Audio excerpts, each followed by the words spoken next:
Don't call her Calderwood. It's Joanne Wood taking on Alexa Grasso in this co-meet event, and I cannot wait for this flyweight showdown because Alexa Grasso has been looking very good lately. Last time we saw her was against Macy Barber. She absolutely smoked her across 3 rounds, and to me, it kind of felt like the coming out party of Alexa Grasso, and it was really good to see her just totally dominate Macy Barber in that contest and pick up a second straight win, right? She went through Ji Young Kim before that. Her only recent loss in her last 4 fights is against Carla Esparza.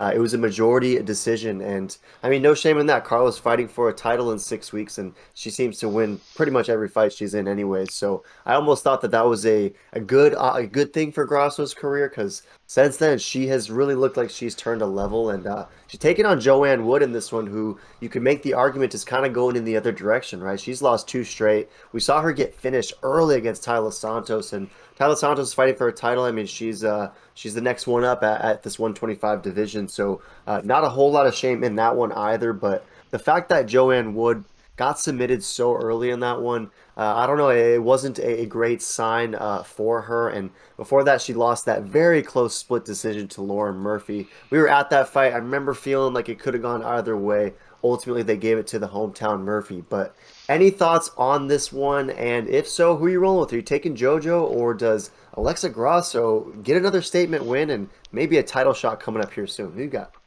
Yeah, this is an awesome fight, and I gotta be with Tapology. 90% going Grasso. So am I. Grasso looked absolutely dominant versus Macy Barber, and gonna be honest, I think JoJo's time is kind of up. I mean, she's an OG. People love her. She's awesome, but I think Grasso's a true title contender. I just don't really see JoJo ever getting there.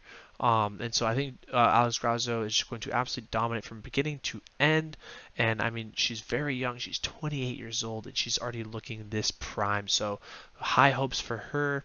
I'm actually surprised that she's only a moderate favorite. I was thinking she's gonna be a 3 or 4 to 1 dog. I mean 4 to 1 favor.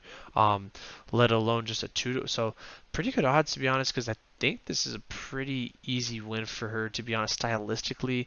But yeah, she's got the skills. I think it's gonna be unanimous. Easy work for Grasso. Yeah, good stuff. And perhaps another parlay piece, right? Similar to the Magny situation where he's minus 215, minus 220. I mean, Grasso at minus 220 seems pretty solid, especially given what we've seen from her lately. And you got to feel for JoJo, right? She was scheduled to have a title fight against Valentina, right? And then something happened where that fight got canceled.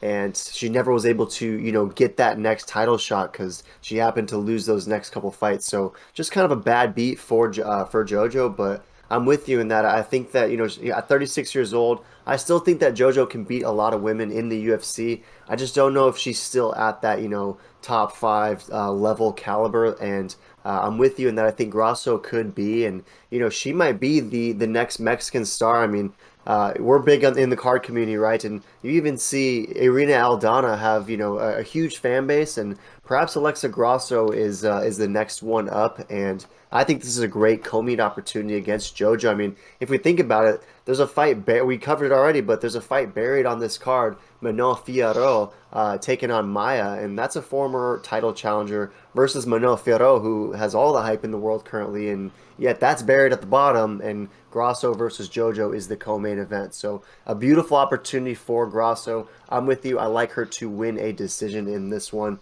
Any chance she gets a finish, or is that kind of wishful thinking? Um, yeah, so I think she could get a finish. It's going to be on the feet, and she could starch her.